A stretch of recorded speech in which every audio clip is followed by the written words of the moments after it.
Well, hello everyone. Listen, welcome to day 17 of our 3M fast.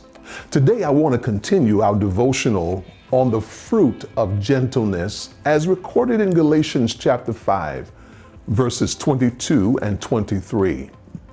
But the fruit of the Spirit is love, joy, peace, patience, kindness, goodness, faithfulness, gentleness, and self-control. Against such things there is no law. Gentleness is the fruit of the Spirit that demands the most from us because it requires us to adopt a position where we effectively place ourselves third on the list. First, there's God. Second, there are other people. And then third, there is ourselves.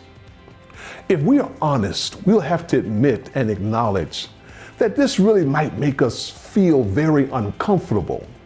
And it's not something that's naturally or organically done. This kind of behavior requires humility and sacrifice and patience and compassion, not to mention dependency and a willingness to follow the command of God. These qualities are hard to come by even on our best day. But the good news is God shows us the way. His word is a lamp to our feet, a light to our path, and he never gives us gifts that we can't use. Every person is powerful. We can speak words that influences others. We can act in ways that help or hurt others. We can choose what influences will inform our words and our actions. Gentleness constrains and channels that power. To be gentle is to recognize that God's ways are higher above and better than our thoughts and our ways. Paul writes to us in Philippians chapter 4, verse 5. He says, "Let your gentleness be evident to all. The Lord is near." So, hey, Pastor, how can I begin to walk this fruit of the Spirit out in my life so that others are impacted by my gentleness? Here is a list of ways we can begin to show gentleness.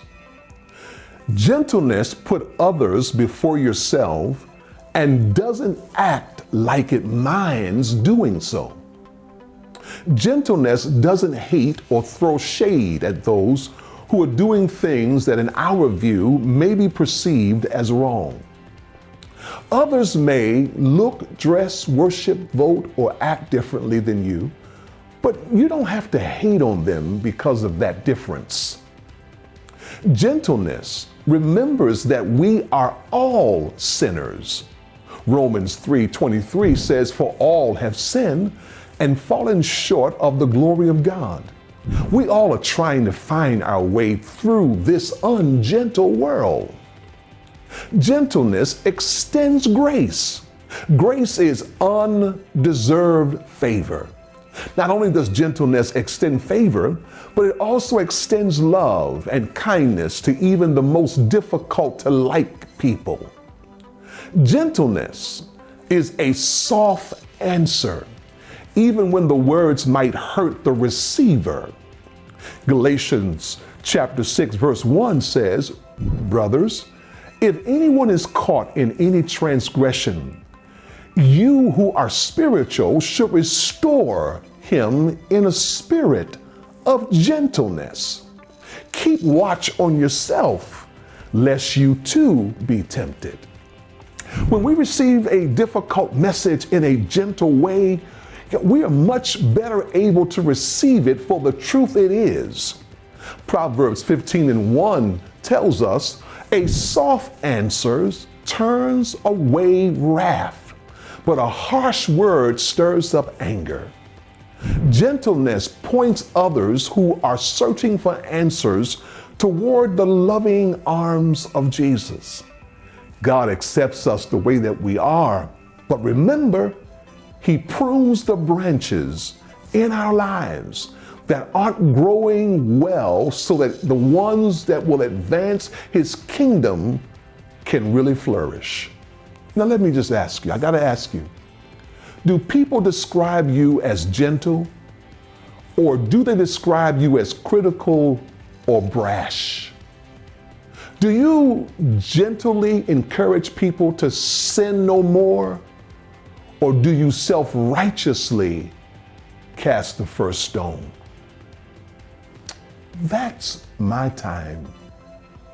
I am certainly appreciative of yours. Have a great day.